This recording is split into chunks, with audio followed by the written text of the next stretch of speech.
And once lawyers and judges understand that, like it or not, they are functioning as therapeutic agents, that insight is transformative. They're going to be different. I mean, if you ask yourself, all right, should I harm this person psychologically or help them? There's only one answer to that question, if they're your client, certainly. And ditto with judges. Of course the judge has to treat people with respect, even if it's a court involving disputed issues of fact. Of course the judge needs to know how to pronounce their name correctly, how to be a listener, how to give them a sense of voice, how to validate them, even if the judge is going to rule against them. They are people. Their dignity needs to be respected. And these are all lessons that I think therapeutic jurisprudence brings to the table. And it does through looking at, the literature in areas like psychology, like sociology, social work. These are basic principles that people in the helping professions, of course, have written about, have mastered. And so what we're really doing, in a way, David and I think, is translation. We're translating those issues from other fields into the law and teaching those important insights to judges and lawyers. And to legislators who, when they think about law and how to change it, should think about this dimension of law, its therapeutic dimension. So that's basically what therapeutic jurisprudence is all about. It's a very simple concept. Now, of course, we're applying it to legal education now. I mentioned the course that I teach for the last 6 or 7 years, and increasingly the legal clinics and legal skills training at the law schools is beginning to focus on these skills. Lawyers need to know how to deal with people, and to deal with them means to deal with their emotional well-being as well, to deal with them holistically, to see that aspect of them. And so that insight alone is beginning to permeate the legal academy, which of course is a very tradition-bound place. And as you know, I've been involved for many years, since its inception, with Larry Krieger and others in the humanizing legal education movement, and this is why I've been involved in it. Because I see that what we do in law school in the way of teaching our students, interacting with our students, has positive or negative therapeutic outcomes. And again, the basic insight of therapeutic jurisprudence is, let's understand that and let that insight transform us. Why inflict needless emotional damage on our students as they're passing through for 3 years? Let's do the opposite. Let's respect their emotional well-being. Let's give them the autonomy that Larry and Sheldon have written about. Let's revise our practices in the classroom, in testing, in the way we deal with our students. Let's give them a greater sense of dignity, of respect, of participation. It used to be the case when we were in law school that, we were treated in the strangest, demeaning ways. It was like some ritual, some initiation ritual almost. And I'm sure the law professors at the time thought of it in just that way when they embarrassed us with the Socratic method and the like. Is that good for learning? Hell no. It's totally inconsistent with learning. It's stressful. When the human organism is under great stress, it doesn't learn. It shuts down. It goes into fight or flight mode. We can't do that in the classroom. We're subverting exactly what we want to do. And so the old traditional Socratic approach has serious dilemmas that we need to re-examine. It also has some serious dilemmas in that it teaches our students a strange form of ethical relativism.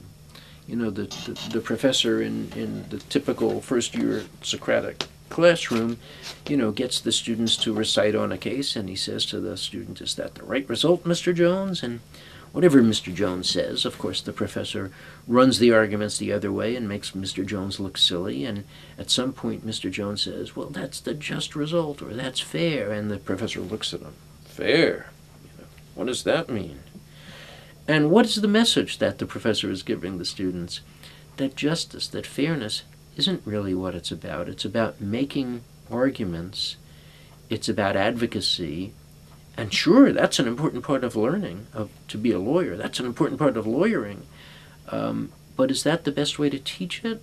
I think it really teaches the students that their sense of fairness and justice is irrelevant now. Leave it behind.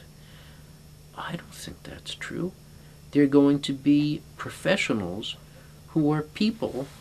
You need to bring your sense of fairness and justice, your conscience, your sense of morality, your sense of spirituality with you into your profession. You can't divorce that in your professional life from your personal life.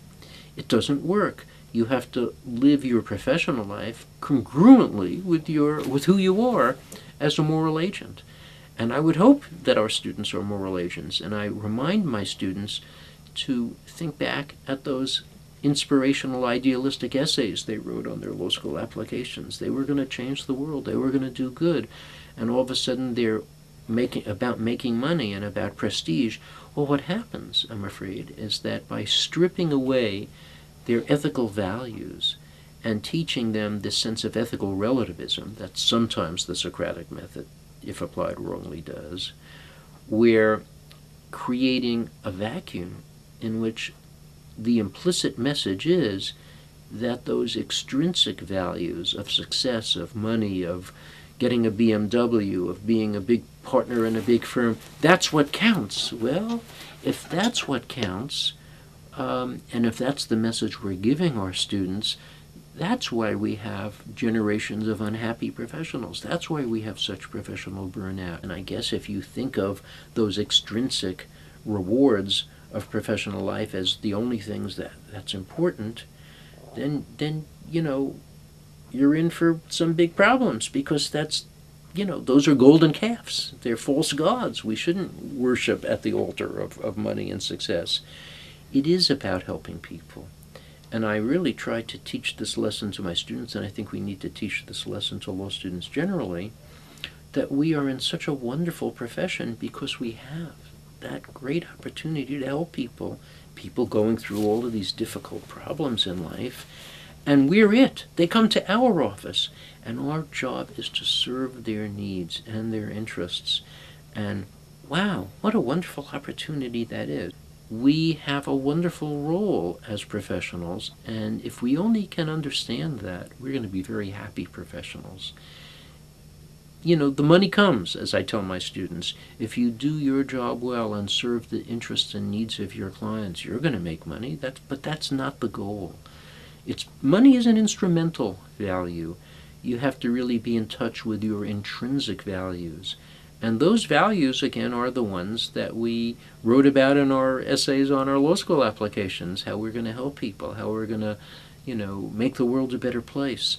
Let's keep those in mind as we practice our profession. That's really what's important, and I think that does make for happier law students and happier professionals and happier clients.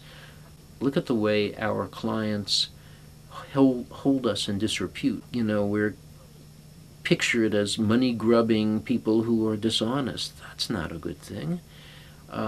We want to reach those higher ideals of the profession. We want to go back to that notion as lawyer, as wise counselor, as community elder, someone who people bring their problems to.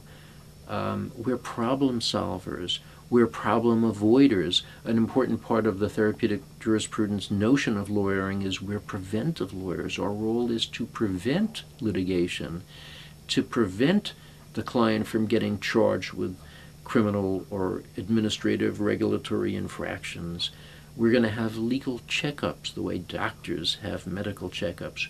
We're going to audit our clients' legal and personal and business affairs, and we as lawyers are going to spot the pitfalls, the problems, and keep them out of those difficulties through creative problem solving, creative drafting, use of ADR approaches, and the like.